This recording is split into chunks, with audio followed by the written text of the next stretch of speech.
Like ضرور کیا کیجیے اور کمنٹ باکس میں ضرور بتایا کیجیے کہ آپ کو ناول کیسا لگا۔ میں کرتا ہوں، اسے نیچے رکھو، خدا کے لیے کیوں تم اتنی جاہل ہو مریم، میرا خون جلا کے کیوں آدھا کرتی ہو؟ دل چاہ رہا تھا ایک کھینچ کر تھپڑ لگا دے بے وقوف کے۔ say that you love me، اس کا خود کے لیے ڈر دیکھ تپتے دل کو سکون دے گیا تھا۔ کوئی تو تھا جس کے لیے وہ اہم تھی، کہہ دو مراد، ورنہ مریم اپنی جان لے لے گی۔ اپنی فتح اسے سرشار کر رہی تھی، اس شخص کو جھکانے میں وہ کامیاب رہی تھی، کیونکہ اس کی آنکھوں میں اپنے لیے تحریر خوف واضح دیکھ رہی تھی۔ خود پر ضبط کرتے وہ اس کا پاگل پن، جنونیت اور سب سے زیادہ اس کے ہاتھ میں موجود پسٹل جسے وہ کھلونا سمجھی تھی، اس کو دیکھ خوفزدہ تھا۔ بالآخر اس لڑکی کے خاطر اپنی انا سائڈ پر کرتے وہ گھٹنوں کے بل جھکا تھا۔ کیا سننا چاہتی ہو مجھ سے جو فی الحال مجھے سکون دے؟ وہ سارے لفظ اس کے نزدیک آتے وہ اس کے کندھے پر ہاتھ رکھتے، وہ بھی جھکی تھی، پسٹل ہموز اپنے ہاتھ میں رکھا تھا۔ ہمارا رشتہ میرے لیے خاص ہے، وہ ہر لمحہ جو میں نے تمہارے ساتھ کل رات گزارا میرے لیے خاص اور قیمتی تھا۔ ہماری ہر کنورسیشن، نکاح میں آنے کے بعد تمہارے ساتھ کیا ہر ڈنر اور بریک فاسٹ، ہماری ساری فائٹس، سارے فنی مومنٹس میرے لیے خاص ہیں، اتنے خاص ہیں اسے میں اپنی آخری سانس تک نہیں بھلا سکتا۔ مریم مراد جہانگیر ایک سرد سانس خارج کرتے اسے اظہار محبت کیا تھا۔ میری ہر بات مانو گے؟ مجھے پک اینڈ ڈراپ بھی تم کرو گے؟ میرے نخرے بھی اٹھاؤ گے؟ سنا تم نے؟ اس کے قریب جاتے اسے ہک کیا تھا۔ یہ لو اپنی پسٹل اور اب رفو چکر ہو۔ آنسو صاف کرتے اسے اس طرح ظاہر کرایا اسے فرق نہیں پڑا، پر وہ پرسکون تھی۔ واٹ؟ مراد نے غصے سے دانت پیسے تھے۔ کچھ دن بعد فروٹس کی پلیٹ اس کے آگے تھی، ناشتہ بھی نہیں کیا آپ نے؟ یار فریش تو ہو، حال کیا بنایا ہے؟ طاہا مجھ سے کچھ بھی نہیں کھایا جا رہا ہے یار، دور کریں اسے۔ وہ وامٹ بار بار کرتے بے سدھ ہو رہی تھی۔ اچھا ہم آج ڈاکٹر کے پاس جائیں گے، اس کی کنڈیشن کے پیش نظر کہا۔ مجھے مما کے پاس جانا ہے بس، کمفرٹر درست کرتے حتمی لہجے میں کہا۔ رات نہیں رہیں گی پھر آپ؟ حتمی لہجہ وانیہ کو بے قرار کر گیا۔ طاہا پلیز، میرا دل چاہ رہا ہے، پچھلے 1 ماہ سے میں نہیں گئی، وجدان بھائی کی برتھ ڈے پر بھی مجھے نہیں جانے دیا۔ آنٹی تو مجھے ذرا ٹریول نہیں کرنے دیتی۔ یار فار گاڈ سیک، میں بیمار نہیں ہوں، بس پریگننٹ ہوں، ہزاروں لڑکیاں اس سچویشن سے گزرتی ہیں۔ وہ چڑچڑی ہو رہی تھی۔ اچھا ہائپر تو نہیں ہو؟ چلیں گے پلیز؟ اس کے ماتھے پر لب رکھتے اسے پرسکون کیا تھا۔ اس کو دیکھا جو ٹائی باندھے بغیر ویسے ہی گلے میں لٹکائے اس کے پاس تھا۔ وانیہ نے اپنی ہنسی پر کڑا پہرا لگایا تھا، ورنہ اس کو آدھا تیار دیکھ اب اس کا کہا امٹنے کو تیار تھا۔ آئی ایم سوری، آپ پر بھی چلا دیتی ہوں نا میں، آپ نے ناشتہ کیا تھا؟ وہ شرمندہ ہوئی جو اس کنڈیشن میں اس پر غصہ کر جاتی تھی، اور وہ بیچارہ خاموشی اور خندہ پیشانی سے برداشت کرتا تھا۔ نیوز دیکھی تم نے؟ کیسے کیا تم نے؟ کون سی؟ وہ انجان بنا تھا۔ انجان نہیں بنو وجدان شاہ، زیان لغاری کی بات کر رہا ہوں میں۔ نظریں سامنے صوفے پر بیٹھی اپنی زندگی پر تھیں، جسے دیکھتے مسکراہٹ گہری ہو رہی تھی، جو بالوں کو بینڈ میں باندھے پیچ کلر کی فراک میں گلے میں موجود چین سے اٹکلیاں کرتے ماتھے پر بل لائے لیپ ٹاپ اور اس کی ٹیب کی پاسورڈ بدل رہی تھی۔ وجدان کو کبھی کبھی اس کی حرکتیں بالکل بچوں والی لگتی تھیں، اب بھی وہ یہی کر رہی تھی۔ وجدان تم پہلے ہی سسپینڈ ہو، اب کیا جاب سے بھی ہاتھ دھونا چاہتے ہو؟ مراد کی سمجھ سے یہ بندہ بھی مریم کی طرح باہر تھا۔ سنو، میں تمہیں اس کے ساتھ ملوث بندہ جو اس کو بھگانے والا تھا اس کی پکچر سینڈ کرتا ہوں، اس کے خلاف اریسٹ وارنٹ جاری کروا دینا۔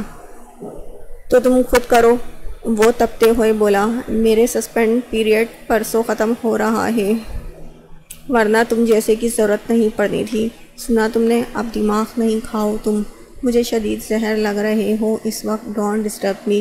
مراد نے دانت پیستے پکچر دیکھی اور دنگ رہ گیا۔ Interesting, very interesting. وہ کوئی اور نہیں مہراج ذوالفقار تھا۔ محتاط انداز میں وہ اس روم کی جانب بڑھا جہاں اسے رکھا گیا تھا۔ پورے ہاسپٹل میں اس وقت ایک سکون کی لہر تھی، خاموشی میں خوف کا ساتھ ذرا سا پتا بھی ہلتا تو شاید شور برپا ہوتا۔ تم آ گئے، میں کب سے انتظار میں تھا، چلو جلدی۔ ہاسپٹل کے کمرے میں ہیولا دیکھ وہ سرگوشی کے سے انداز میں بول رہا تھا۔ ٹائم نہیں، چلو جلدی۔ چند لفظوں میں مشتمل جملہ ادا کر دے۔ وہ اسے غائب کرنا چاہتا تھا، کل اسے سینٹرل جیل لے جایا جانا تھا۔ چہرے سے کپڑا تو ہٹاؤ۔ ہاسپٹل کے کوریڈور سے گزرتے وہ اس کے ڈھکے چہرے سے چڑا تھا، نشے میں پورا دھت تھا۔ وہ اس پل بے خبر سا تھا، وہ کہاں لایا گیا اور کہاں ہے۔ وہ بس نشے میں مسرور بے سدھ سا ٹھنڈے فرش پر تھا۔ سنا ہے وجدان شاہ سے چھپ کے بیٹھے تھے تم؟ اس کے لہجے کا تمسخر اسے ہوش میں لانے کے لیے کافی تھا۔ وہ میرا کچھ نہیں بگاڑ سکتا، نہ اب نہ تب بینک میں، اور نہ مزید۔ وہ ڈرگس ناک سے انہیل کرتے بے فکر سا بولا۔ اپنے ڈپارٹمنٹ کے بندوں پر اسے شدید غصہ تھا۔ کل اس کی ریکوری کے بعد اسے ہاسپٹل سے سینٹرل جیل لے جانا تھا، اور آج وہ بھاگنے کی پوری تیاری میں تھا، جسے وہ ناکام بناتے اب خود کے طریقے سے سبق سکھانا چاہتا تھا۔ اپنے دل کے مقام پر مکے مارتے وہ اسے متوجہ کرنے میں کامیاب ہوا۔ تمہیں پتہ ہے مجھے انٹے چیزیں پسند ہیں، چاہے پھر بات انسانوں کی ہو۔ اس کی بات پر حیرت سے اسے دیکھا۔ وہ اتنی نازک تھی، وہ بالکل موم کی طرح۔ میرا دل چاہا تھا اسے مسل کے رکھ دوں، لیکن وہ رکا تھا۔ بولتے لہجے میں کمینگی اور اس کا سراپا سامنے تھا۔ لیکن کیا؟ لیکن وہ اپنے اس شوہر کا نام بار بار لے کر میرا اسے تباہ کرنے کا ارادہ بدل چکی تھی، کیونکہ زیان لغاری کو انٹے چیزیں پسند ہیں۔ پھر یہاں تو بات اس کی بیوی کی تھی، جسے کتنی ہی بار وہ استعمال کرتا ہوگا۔ اس کی بےہودہ بکواس کو سننے پر ایک کاٹدار نظر ڈالی، جس کے لیے اب صبر کرنا ناممکنات میں سے تھا۔ منہ پر پڑنے والے پے در پہ تھپڑ سے مزید لفظ حلق میں چکناچور ہو گئے۔ کیا کر رہے ہو؟ وہ بالکل ہوش میں نہیں تھا۔ ہیوی ڈوز دماغ بھی سن کر رہی تھی۔ ایک لفظ اور بکواس کی تو تیرا خود کی چنی موت سے پہلے وہ حشر کروں گا کہ تیری سوچ ہوگی۔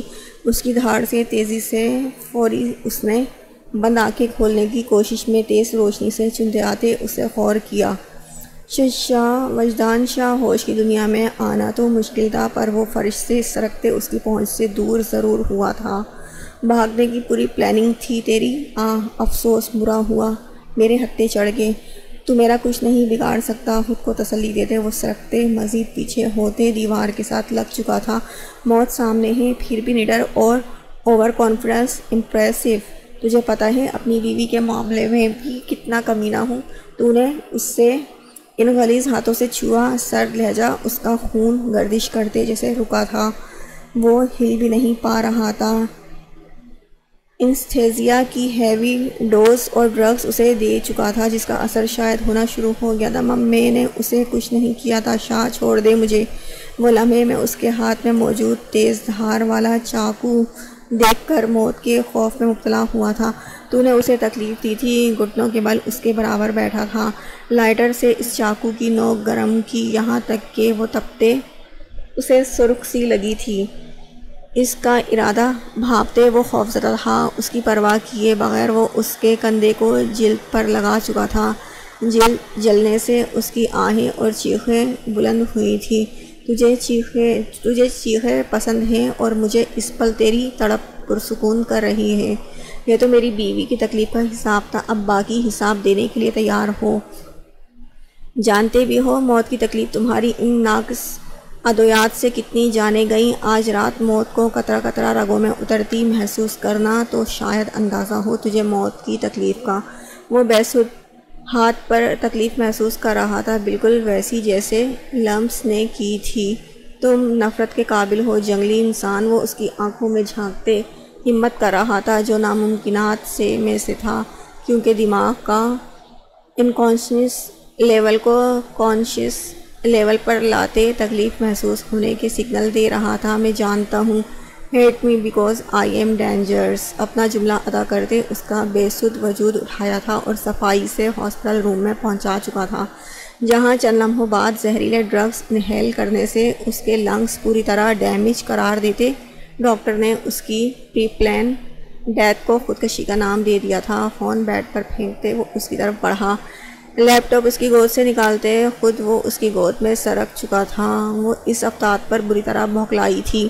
جو بینڈ اس کے بالوں میں تھا وہ نکال چکا تھا۔ سویٹ ہارٹ اس کے بال اپنے چہرے پر محسوس ہوئے۔ جی اس نے نظریں چرائی تھی۔ میری بیبی گرل کے نام کیوں پاس ورڈ سے چینج کر رہی ہو؟ اسے خود پر جھکا دے پوچھا، میں تمہارا ہوں پھر کیوں جادو کرتی ہو مجھ پر؟ وہ ہر بار کی طرح بس مسکرائی تھی۔ اس کی بند آنکھوں پر ہونٹ رکھتے وہ کئی لمحے اسے اپنے حصار میں لیا تھا۔ گاڑی اس کے آفس کے سامنے روکی تھی۔ سیاہ جینس پر ہلکی آسمانی رنگ کی شرٹ میں سن گلاس لگائے وہ فریش سا تھا۔ ہائے سر، ہاتھ سے اشارہ دیتے مسکراتے وہ اس کے کیبن میں داخل ہوا تھا۔ اب ٹائم نہیں ہے۔ گرافک ڈیزائننگ کیسے کرتے وہ کل بتاؤں گی۔ فون پر ٹائم دیکھتے آفس میں موجود لڑکی سے کہا تھا۔ جی میم۔ سامنے موجود شخص کو دیکھتے وہ لڑکی معنی خیز نظروں سے مسکراتے باہر چلی گئی تھی۔ ان کی محفل میں ان کے تبسم کی قسم دیکھتے رہ گئے ہم، ہاتھ سے جاتا دل کا۔ اس کی گمبھیر آواز سے وہ جو لیپ ٹاپ پر جھکی تھی مسکراہٹ ہونٹوں میں دباتے سر اٹھایا تھا، جو دونوں ہاتھ اس کی چیئر کے دائیں بائیں لگائے اس پر جھکا تھا۔ اس کے ہاتھ پرفیوم کی مہک اسے موجودہ لمحات میں واپس لائی تھی۔ لوگوں کو کوئی کام نہیں ہے، پتہ نہیں کیوں وہ اتنے ویلے ترین ہیں۔ بال کان کے پیچھے اڑستے اسے اسی کے سینے پر ہاتھ رکھتے پرے دھکیلا تھا۔ کیا کریں، لوگوں کا دل ہی نہیں لگتا۔ وہ 2 قدم پیچھے ہوا تھا، ہموز آنکھوں میں محبت کا جہاں لیے۔ اس دل کا کچھ کرنا پڑے گا، بہت بگڑ گیا ہے یہ۔ وہ باقاعدہ چیئر سے اٹھی تھی، اب خالص لوفرانہ انداز تھا۔ اسٹرینج، میرا شوہر اپنی بیوی پر ہی ٹرک جھاڑتا ہے۔ وہ جانے کی تیاری کرتے اپنی چیزیں سمیٹتے بول رہی تھی۔ تمہارے نزدیک میری محبت ٹرک ہے تو بتاؤ پھر محبت کیا ہے؟ اب مراد کو غصہ سا آیا تھا۔ میرے خیال سے حقیقی محبتیں آسان نہیں ہوتی، اور جو آسان ہوتی ہیں وہ حقیقی محبتیں نہیں ہوتی۔ روز روز آفس نہیں آیا کرو۔ اگر تم پولیس میں ہو تو اس کا مطلب یہ نہیں کہ تم اپنا روپ میرے آفس میں بھی جماؤ۔ کچھ لوگوں کو برا لگتا ہے۔ خیر ابھی میں فری ہوں، چلو کبھی جو مجھ سے محبت سے بات کر لوں۔ مراد نے سافٹ ویئر ہاؤس سے اس کے ساتھ نکلتے کہا۔ ضروری نہیں ہے محبت ہونے کا واویلا کیا جائے، شور مچایا جائے۔ ہم اپنے عمل سے بھی کسی کے لیے اپنی محبت ظاہر کر سکتے ہیں، کیونکہ محبت جذبات کی وہ خالص قسم ہے جس میں بغیر کسی مفاد کے آپ اس شخص کو چاہتے ہو، چاہے بدلے میں اس سے کچھ بھی حاصل نہ ہو۔ بلو جینس پر بلو کڑھائی والے اورنج کلر کے کرتے پر سفید باریک دوپٹہ جس کے کنارے پر سفید باریک کریشے کی لیس تھی، وہ ڈیسنٹ طریقے سے اوڑھی تھی۔ چشمہ درست کرتے اس کی شخصیت میں نکھار اور ٹھہراؤ سا تھا۔ بات بدلنا کوئی تم سے سیکھے۔ مراد نے گاڑی کا فرنٹ ڈور اس کے لیے کھولتے کہا تھا۔ آج ڈرائیو میں کروں گی۔ چابی اس کے ہاتھ سے اچکی تھی۔ لائسنس نہیں ہے تمہارا، میں ہی کروں گا، باہر آؤ۔ اس کا ہاتھ کھینچا تھا۔ جب میرے پاس میرا اپنا گورنمنٹ کا آفیسر ہے تو مجھے لائسنس کی ضرورت نہیں۔ اس کا کالر درست کرتے خوش آمد کی انتہا کرتے وہ فرنٹ سیٹ پر بیٹھ چکی تھی۔ اچھا، ایسی چیزوں میں تمہیں شوہر یاد آتا ہے؟ میری ڈیمانڈ پوری کرتے وقت تم ہری جھنڈی دکھاؤ۔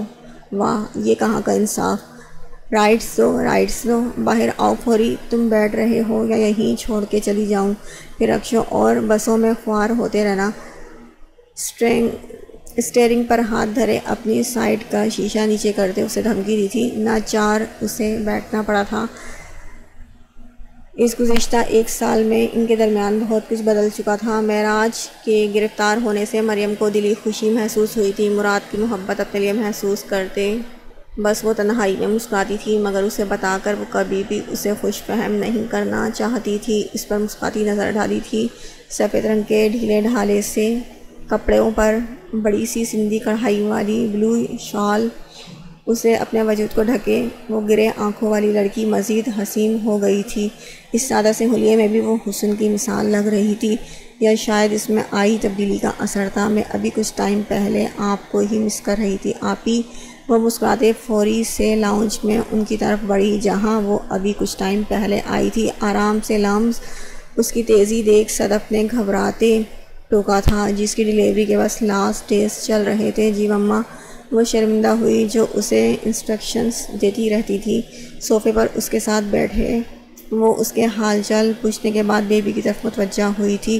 مجھے دے، اسے صدف کی گود سے 4 ماہ کی گلابی سی بچی اپنی گود میں لی تھی۔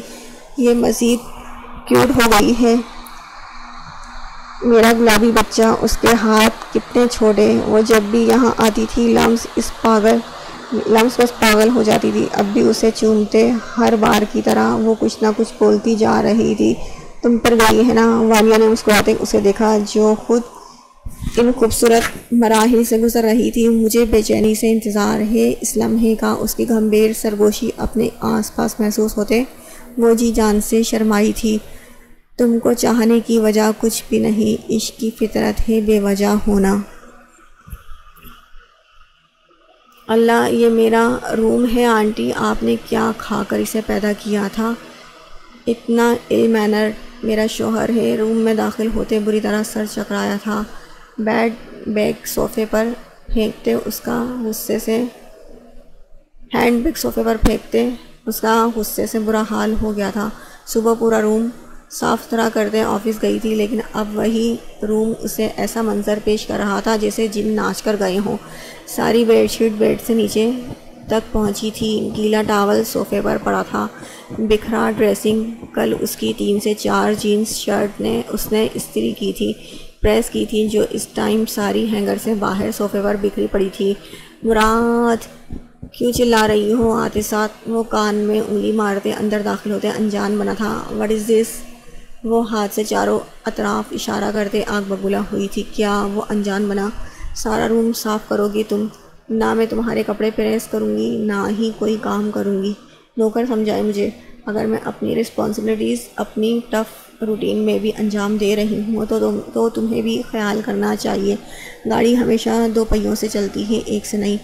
کچھ دیر پہلے کی سنجیدگی بھلائے وہ غصے سے تپ چکی تھی۔ تمہیں بھی کہاں آیا ہے پھر منانے کا ہنر؟ تم ملنے بھی آئی ہو تو بال باندھ کر اس کے بال کیچر سے آزاد کرتے۔ ازلی بے نیازی سے بات بدلتے اسے سلگا رہا تھا۔ بند کرو اپنا ٹرک پن، 2 منٹ میں مراد، مجھے صاف کمرہ چاہیے ورنہ۔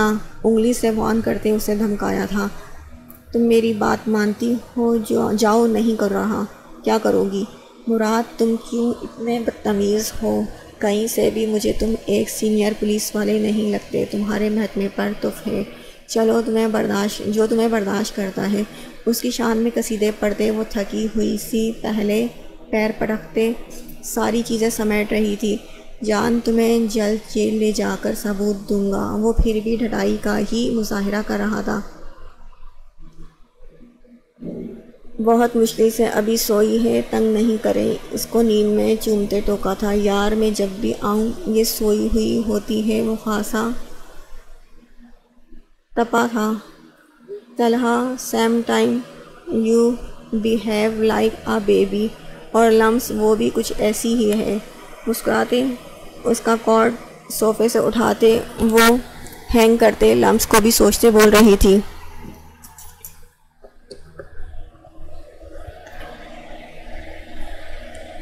جو آج بمشکل طلحہ کی ضد سے وہاں سے واپس آئی تھی، ورنہ لمس اسے کسی صورت نہیں آنے دے رہی تھی۔ ڈنر کرنا آپ نے اس کے پاس آئی تھی وہ؟ نہیں، بس کچھ اور پلان ہے۔ وہ اس کے سنجیدہ سے چہرے کو دیکھتے مسکراہٹ ضبط کرتے بولا تھا، بس آپ کو کھانا ہے۔ وہ جو سنجیدہ سی اس کی گفتگو کو سن رہی تھی، اس کی بات سے سٹپٹاتے 2 قدم دور ہوتے اٹھی تھی۔ 2 قدم کا فاصلہ رکھیں، چلیں فریش ہوں جا کر، جلدی، کوئی فضول حرکت نہیں۔ انگلی سے وان کرتے اس کے کپڑے اس کو تھمائے تھے۔ کپڑے تھامتے وہ فرما برداری سے اٹھا تھا۔ سونے کی کوشش بھی نہیں کرنا طلحہ کی جان، I will come after 10 minutes. Washroom سے جھانکتے ایک بار پھر اس کا سانس رکا تھا۔ وہ فوری سے پہلے لائٹ آف کرتے سونے کے لیے لیٹ گئی تھی۔ وہ سیاہ قمیض میں بے ترتیب بالوں کی بنی چٹیا میں واش روم سے نم گلابی سا چہرہ تھپتھپاتے باہر نکلی تھی۔ طبیعت میں شام سے شدید بیزاریت محسوس ہو رہی تھی۔ خود کو لمبے لمبے سانس لے کر پرسکون کیا تھا۔ اس کے وجود کو محبت بھری نظروں سے دیکھا تھا، جہاں اس کی دھڑکن کے ساتھ اس کی اولاد کی دھڑکن جڑی تھی۔ نظر اچانک خود پر کسی کی گڑی ہوئی نظریں محسوس کرتے اٹھی تھی۔ سامنے اس کا شوہر ہمیشہ کی طرح اسے محبت پاش نظروں سے دیکھنے میں مصروف تھا۔ وہ گڑبڑائی، اپنا وجود اسے دوپٹے کے بغیر اس کے سامنے اس حال میں فی الحال شرمندہ کر گیا تھا۔ اس کی نظروں میں جہاں اس کے لیے محبتوں کا جہاں آباد ہوتا، ان میں دیکھتے اسے ابھی بھی اس کی گرے آنکھیں گڑبڑا جاتی تھیں۔ ایسے نہیں دیکھیں، تکلیف بھلائے خفگی سے اس کی طرف قدم بڑھاتے کہاں، کیسے دیکھوں پھر؟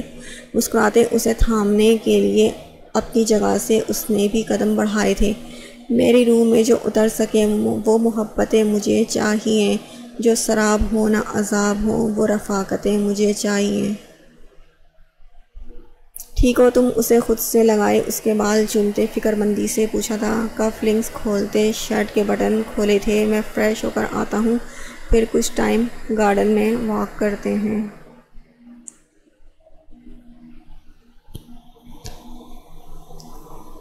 میں تھکی ہوں وجدان آج نہیں۔ اس کی واچ ڈریسنگ کے ڈرا میں رکھتے وہ بیزار سی تھی۔ اس ایک سال میں وجدان کی پروموشن ہو گئی تھی۔ لمز اس کی بے شمار محبتیں، چاہتیں اور شدتیں اپنی دامن میں سمیٹ چکی تھی۔ اس سب میں ایک تبدیلی یہ بھی تھی کہ وہ اس سے شرمانا بھی کافی حد تک کم کر چکی تھی۔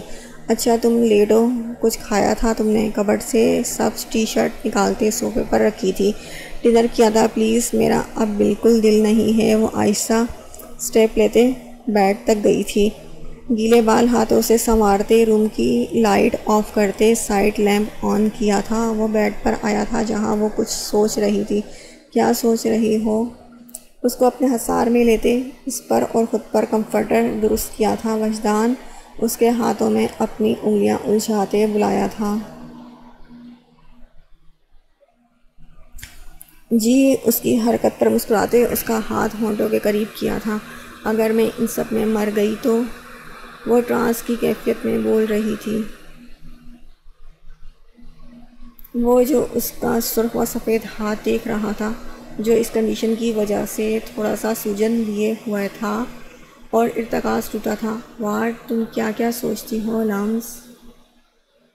وہ یکدم پریشان ہو کے اس پر جھکا تھا۔ آئی کانٹ وجدان مم، مجھے پتہ نہیں۔ وہ اسے چاہ کے بھی اپنے دل میں آئی بات نہیں بتا پائی تھی۔ میں ساتھ ہوں نا؟ پھر بھی خوف اس کی بات اچکتے وہ اس کے ماتھے کو چوم چکا تھا۔ لمز کو اس لمحے خود میں سکون اترتا محسوس ہوا تھا۔ یہ ہمارا فرسٹ اور لاسٹ بیبی ہے، تمہیں ہرگز دوبارہ تکلیف نہیں دینا چاہوں گا۔ صبح بھی وہ اسی طرح کی صورتحال سے گزر رہی تھی۔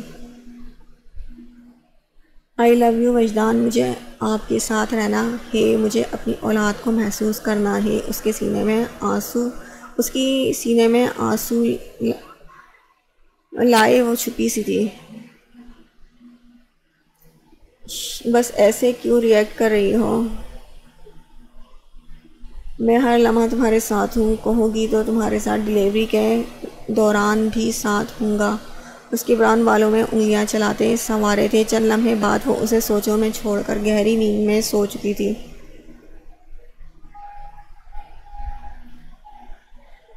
اس کے ماتھے پر اپنے لب رکھے تھے، نظر اس کے ہاتھ پر پڑی تھی جو نیند میں بھی سینے سے اس کی شرٹ میں روم کی لائٹ آن دیکھ دیوار کا سہارا لیتے وہ ہمت کر رہی تھی۔ ابھی 2 قدم آگے بڑھاتی لیمپ کی ہلکی روشنی میں اسی تکلیف کی سوئی جاگی کیفیت میں وہ اپنے سرخ کڑھائی والے سیاہ ٹراؤزر میں بری طرح الجھی تھی۔ وجدان، اس کی فلک شگاف چیخ گونجی تھی۔ وجدان جو اس کی نیند کا خیال کرتے چند لمحے پہلے فون سننے اسٹڈی روم میں گیا تھا، تیزی سے باہر لپکا تھا۔ اس کو دیکھ فون اس کے ہاتھ سے چھوٹا تھا۔ یہ کچھ چیزیں آپ کی مسز کی ہیں، ان کا پینڈنٹ اور انگوٹھی اس کے حوالے کیا تھا۔ اندر کوئی میل ڈاکٹر یا کوئی اور نہیں جائے، سارا فیمیل اسٹاف ہوگا۔ جی آپ بے فکر رہیں، نرس نے یقین دہانی کرائی تھی۔ وہ اس وقت پرائیویٹ کلینک کے سنسان کوریڈور کی دیوار سے ٹیک لگائے تھا۔ چند لمحے پہلے شدید تکلیف میں مبتلا تھی، پورا راستہ وہ اسے بمشکل سنبھالے تھا۔ اس کا خوف اس لمحے اس کی سوچ مفلوج کر رہا تھا۔ مجھے لگتا ہے میں نے تم پر بہت جلد ذمہ داری ڈال دی ہے، اس کی چیزوں کو دیکھتے اندر موجود اس رگ جاں کے لیے اس کی جان مٹھی میں آئی تھی۔ وہ کہتے ہیں ایک وقت ہوتا ہے قبولیت کا، حیران ہوں کس وقت نہیں مانگا اس کو۔ طویل خاموشی میں فون کی رنگ ہوئی تھی۔ کہاں ہو تم؟ بتانا بھی تم نے ضروری نہیں سمجھا۔ کون سے ہاسپٹل ہو؟ تمہارے ڈیڈ اور میں آ رہے ہیں۔ اس کی حالت کے پیش نظر وہ بہت جلدی میں گھر سے نکلا تھا۔ صدف کی فکر مند سی آواز سے انہیں ہسپتال کا نام بتاتے وہ فون بند کرنے کو تھا۔ آپ کو ڈاکٹر بلا رہی ہے۔ مٹھی زور سے بند کرتے کھولی تھی۔ وہ ڈاکٹر کے کیبن کی طرف بڑھا تھا۔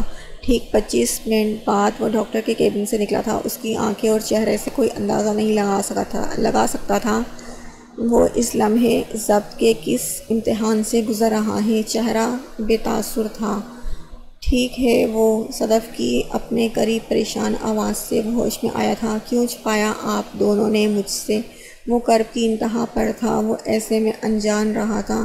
ایسے تو نہیں، وہ خوف زدہ تھی۔ وجدان صدف اس کے سرد لہجے سے بے یقینی کی کیفیت میں تھی۔ جانتی ہیں اندر کس حال میں ہے وہ؟ میں اسے ہرگز معاف نہیں کروں گا۔ وہ اتنی خود غرض کیسے ہو سکتی ہے؟ اسے میرا بھی خیال نہیں تھا۔ اس کا خوف زدہ ہونا وہ کیسے نہیں سمجھ سکا تھا؟ وجدان، ایک ماں کو تم خود غرض کہہ رہے ہو؟ وہ اس کے الفاظوں میں الجھی تھی۔ 2 دفعہ میں زندگی میں بے بس ہوا ہوں اور دونوں دفعہ وجہ وہ بنی ہے۔ اس بار اسے سزا ضرور دوں گا۔ کہاں جا رہے ہو وجدان؟ اسے ضرورت ہے تمہاری اور ہم سب کی دعاؤں کی، پر مجھے فی الحال اس کی نہیں ہے۔ اس کا سر ٹوٹا لہجہ انہیں بھی پریشان کر رہا تھا۔ اللہ میری بیٹی کے لیے آسانی پیدا کرے۔ وہ اللہ سے دعا گو تھی۔ کچھ ٹائم بعد انہیں روم میں شفٹ کر دیں گے، پھر آپ مل لینا۔ وہ اس کی انسنی کرتے اندر داخل ہوا تھا۔ وہ نیم بے ہوشی میں تھی۔ ڈرپس لگا ہاتھ مزید سوجا ہوا تھا۔ اس کی سرخ و سفید رنگت میں پیلاہٹ سی تھی۔ وہ اس لمحے اسے بے ہوشی میں بھی شدید تکلیف میں محسوس کرتی لگی تھی۔ وہ اس کے پاس بالکل پاس تھا۔ چند ثانیے اسے دیکھتا رہا تھا۔ اس کے ماتھے پر جھکتے نرمی سے ہونٹ رکھے تھے۔ الحمدللہ، آئی ایم بلیسڈ۔ آنسو ٹوٹ کر اس کے بالوں میں کھو سا گیا تھا۔ جلد ہی اس چہرے پر سختی نمودار ہو گئی تھی۔ انہی قدموں سے اس کے وارڈ سے نکلتا چلا گیا تھا۔ 3 گھنٹے کے بعد ڈاکٹر باہر آئی تھی۔ مبارک ہو، بیٹی ہوئی ہے۔ اس لمحے یہ 5 الفاظ انہیں دنیا کے سب سے خوبصورت الفاظ لگے تھے۔ وہ شکرانے کے نفل ادا کرنے گئی تھی۔ آخر یہ ان کی جان سے پیارے بیٹے کی اولاد تھی۔ ٹھیک 1 گھنٹے بعد کمبل میں لپٹی سرخ و سفید رنگت کی نرم سی گڑیا نرس نے ان کے حوالے کی تھی۔ صدف اسے چومتے اس کے بارے میں بھول سی گئی تھی۔ میری بہو؟ دل پر جبر کرتے پوچھا تھا۔ وہ اس کے حال سے شروع سے واقف تھی۔ شی از فائن، انڈر آبزرویشن ہے ابھی۔ شکر ادا کرتے ایک نظر ارد گرد اس کے باپ کو ڈھونڈنا چاہا تھا جو وہاں نہیں تھا۔ وہ دوبارہ بچی کی طرف متوجہ ہوئی تھی۔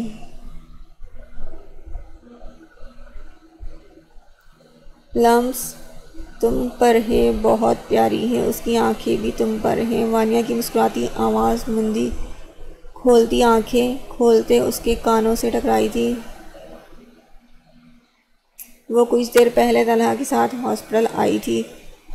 بس بچہ رونا نہیں، وہ رونا شروع ہو چکی تھی۔ اس کی آواز سنتے اس نے اس کو ڈھونڈنا چاہا تھا۔ وہ کہاں تھا جسے سب سے زیادہ اس پل کا انتظار تھا، پر وہ تو اسے روم میں کہیں نظر ہی نہیں آیا۔ احمد شاہ نے اس کے کان میں اذان دی تھی۔ صدف، وانیہ اور احمد شاہ اس کو پیار کرنے میں مصروف تھے۔ لمس اس کا نام کیا سوچا ہے؟ وانیہ نے اس کو لے کر ٹہلتے پوچھا تھا۔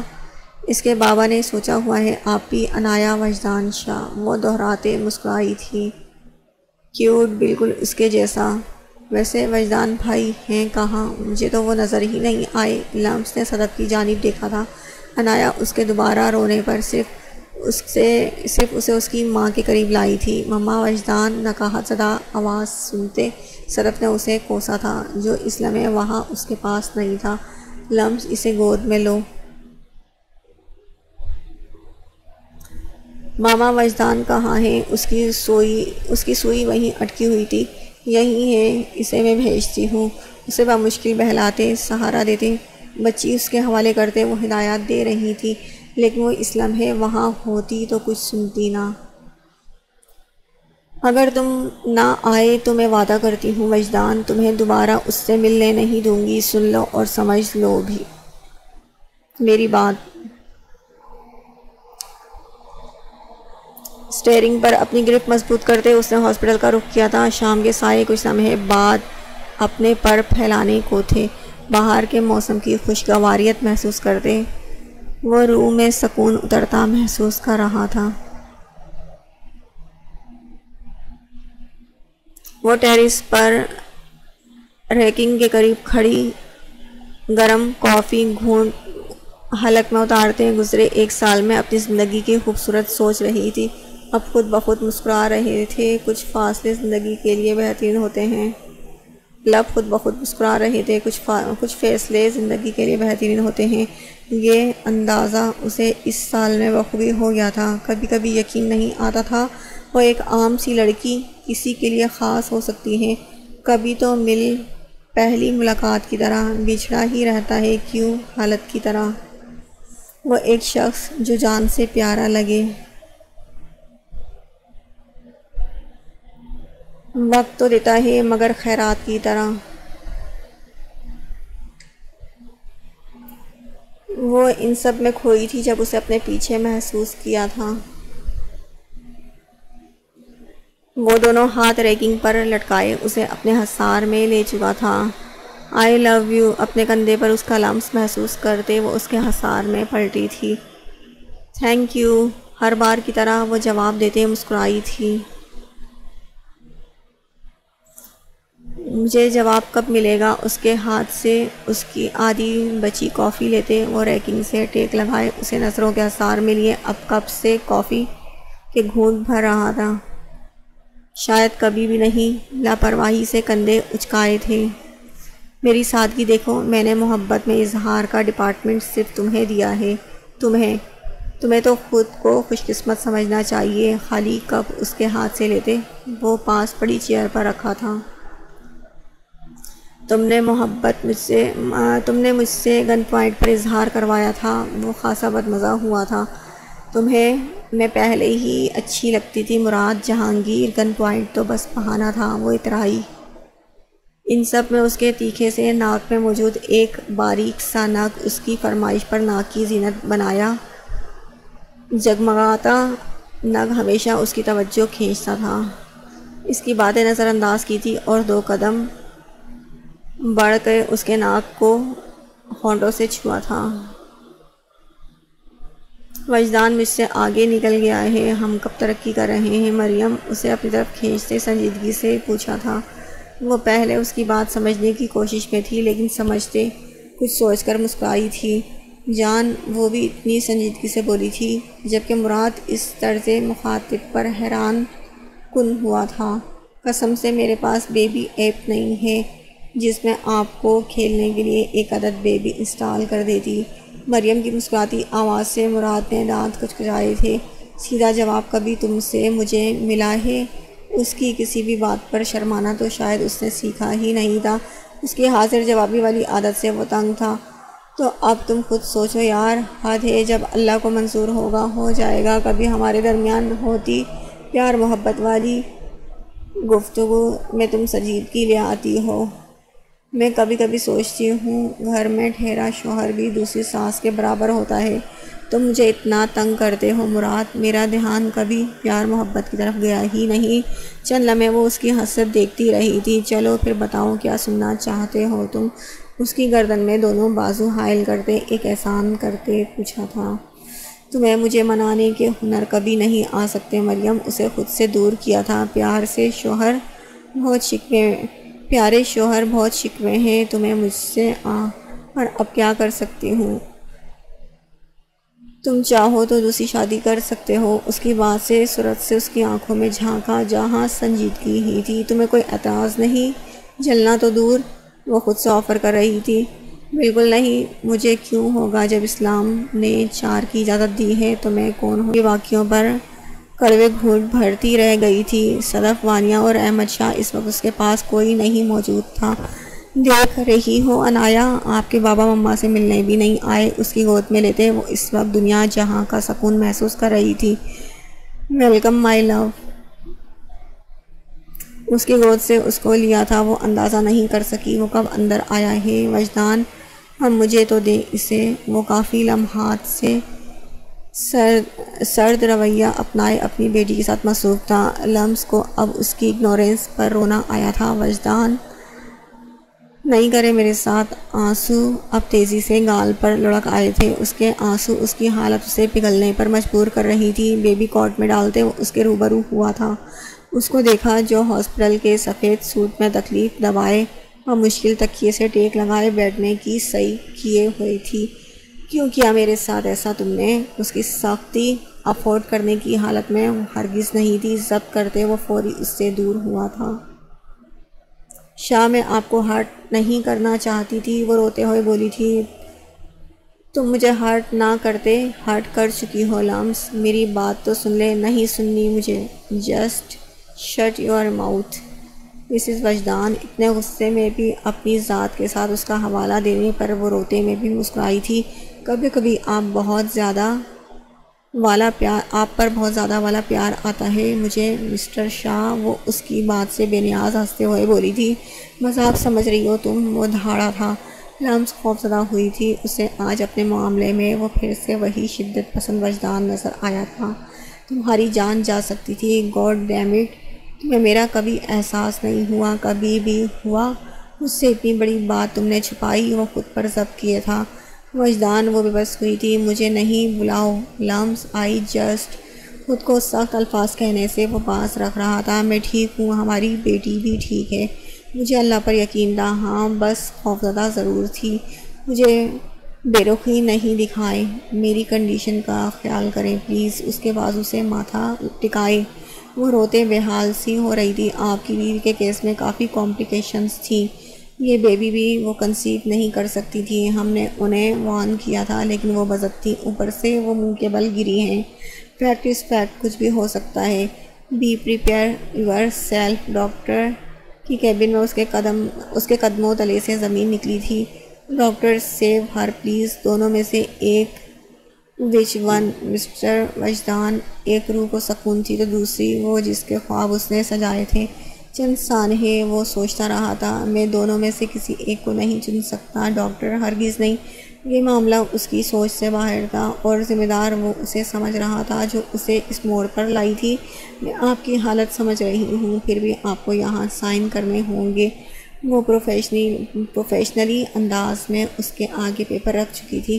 میری بیٹی کی پکچر سب سے پہلے مجھے سینڈ کرنا۔ آپ کی ڈائل لسٹ میں پہلا نمبر میرا ہے۔ اس کے ٹیبل پر پڑے فون پر اپنے نمبر پر بیل دی تھی، جبکہ ڈاکٹر کو اس کی دماغی حالت پر شبہ ہوا تھا۔ آپ کوشش کریں گی، میں دعا کروں گا، خدا کے بعد مجھے اپنی دعا پر یقین ہے۔ وہ اپنے جذبات پر جبر کیے تھا۔ فیکٹ از فیکٹ، ڈاکٹر نے اپنی بات پر زور دیا تھا، اور مجھے میریکل پر یقین ہے۔ کیبن کا گلاس ڈور دھکیلتے وہ باہر جا چکا تھا۔ آئی وش میں ان دونوں کو بچا لوں اور سب سے پہلی پکچر تمہیں بھیجوں۔ ڈاکٹر مسکرائی تھی۔ یو نو واٹ، میری سانسیں آپ سے ہیں۔ آپ اس بیبی کو لے کر ایکسائٹڈ تھے وجدان۔ آئی کانٹ، مجھ سے نہیں۔ اور میں کہاں ہوں ان سب میں؟ اس کے نزدیک بیٹھتے اس کے بال مٹی میں جکڑے تھے۔ وہ ہلکا سا کراہتے خود کو مضبوط ثابت کر رہی تھی۔ میں آپ کے بغیر نہیں رہ سکتی، مجھے دور نہیں کریں، خدا کے لیے رحم کریں مجھ پر۔ ان سب میں بیبی رونا شروع ہو چکی تھی۔ وہ دونوں اپنی لڑائی میں اس طرف متوجہ ہوئے تھے۔ اس نے بازو پھیلائی تھی۔ نہیں دوں گا تمہیں، ہرگز نہیں۔ بچی کو خود سے لگایا تھا، وہ رو رہی ہے، بھوک لگی ہے، اسے دے دے مجھے ابھی، پھر آپ پیار کر لینا۔ نہیں روکوں گی میں، لمس نے منت کی تھی۔ مما کے پاس جانا ہے بیبی۔ اس کے ہاتھ چہرہ وہ چومتے اس سے پوچھ رہا تھا۔ اچانک اس کی ذرا سی آنکھیں واہ ہوئی تھی۔ وہ ہو بہو اس کے عشق پر تھی۔ وہ اس کی آنکھوں کو چوم چکا تھا اور لمس مسکرائی تھی، جبکہ بچی مزید رونا شروع ہو چکی تھی۔ بش بیبی، ڈیڈ آپ کی مما کو نہیں دیں گے، وہ مجھے ہمیشہ اپنی حرکتوں سے ڈسٹرب کرتی ہیں۔ کچھ ٹائم بعد وہ گلابی سی بچی لمس کی گود میں سو چکی تھی، جسے بمشکل اس کے باپ نے اس کے حوالے کیا تھا۔ اسے کارٹ میں ڈالتے وہ اپنی تکلیف دبا رہی تھی۔ ختم ہوئی ڈرپ کی سوئی خود سے کھینچ کر علیحدہ کی تھی۔ اس عمل سے خون کی ایک بوند اس کے بازو پر نمودار ہوئی تھی، پر ابھی پرواہ کسے تھی؟ بمشکل بیڈ سے اٹھتے وہ وہاں گئی تھی جہاں وہ بے ترتیب سا صوفے پر بیٹھے بیٹھے سویا تھا۔ اپنا سر اس کے کندھے سے لگایا تھا۔ وہ نیند میں نہیں تھا، بس آنکھ لگی تھی جو اس کے قریب آنے سے وہ فوری کھل چکی تھی۔ آئی لو مائی ہسبینڈ، میں جانتی ہوں وجدان مجھے تکلیف دے سکتا ہے، لیکن میرا شوہر مجھے ہرگز تکلیف نہیں دے سکتا۔ اس کو خود سے دور کرتا ہاتھ اس کی بات سے تھما تھا۔ کیوں کیا تھا تم نے ایسا؟ تم جانتی ہو کس کرب سے گزرا ہوں میں؟ لمس کو اپنا کندھا بھیگتا محسوس ہوا تھا۔ آئی ایم سوری، میں ٹھیک ہوں نا؟ آپ کی بیبی گرل بھی ٹھیک؟ پھر اس کا چہرہ اپنے روبرو کرتے اس کے ماتھے پر اپنے لب رکھتے کہا تھا، جانتی ہو پچھلے 3 گھنٹے کس عذاب سے گزرا ہوں؟ اس کا چہرہ تھامتے اس کے ماتھے سے سر ٹکائے کئی لمحوں پر محیط بے چین دل سے ایک پرسکون سانس خارج کی تھی۔ آپ نے مجھ پر شاؤٹ کیا، یو ڈیزرو دیٹ۔ وہ دور ہوتا جب اس کا ہاتھ تھاما تھا۔ بیٹی کے لیے اتنا ڈھیر سارا پیار، ماں کے لیے کچھ بھی نہیں۔ وہ مدعے پر آئی تھی، ابھی وہ ترسی تھی اسے محسوس کرنے کو۔ وہ بمشکل بیٹھی تھی، اس کے چہرے پر تکلیف آثار دیکھ اسے سہارا دیتے اپنے تشنہ لب اس کے ماتھے پر رکھے تھے۔ میری زندگی وجدان سے ہے، اس کے چہرہ ہاتھوں میں بھرتے وہ نم ہوتی آنکھوں سے بولی تھی، اور وجدان کی زندگی لمس سے ہے، اس کی نم ہوتی آنکھوں کو چوما تھا۔ Thanks for this precious gift, اور اس کی آنکھیں چومی تھیں۔ وہ سوئی ہوئی بچی کو اپنے بازوؤں میں بھرے اس کے بیڈ پر اس کے نزدیک بیٹھا تھا۔ لمس نے مسکراتے اس کے کندھے پر ہونٹ رکھتے اپنا سر ٹکایا تھا۔ وہ اسے گود میں لیے تھا۔ سفید نرم کمبل میں لپٹی گلابی گالوں والی بچی جو سفید نرم سے کپڑوں میں ملبوس تھی، ہو بہو اس کی کاربن کاپی تھی۔ ہاں، ڈمپل کا وہ اندازہ نہیں لگا سکا تھا ابھی۔ لمس بس اس کی خوشی محسوس کر رہی تھی جو باپ کی گود میں پرسکون آنکھیں موندے تھی۔ ایسے نہیں دیکھیں، نظر لگ جائے گی، اس کا ذہن اپنی طرف متوجہ کرایا تھا۔ میں تم دونوں کو اس نظر سے دیکھتا ہوں جس سے نظر نہیں لگتی۔ وہ اپنی بیٹی کے نرم و نازک ناخوش پر نرمی سے پیار جتا رہا تھا۔ وہ بس مسکرائی تھی۔ اس کے معاملے میں وہ جتنا شدت پسند تھا اس کے لیے اتنا ہی نرم تھا۔ آج میں مکمل ہوں وجدان۔ وہ اس کے بیڈ پر ساتھ بیٹھا تھا، اس کے کندھے سے سر ٹکائے وہ رگوں میں سکون اترتا محسوس کر رہی تھی۔ ختم شد۔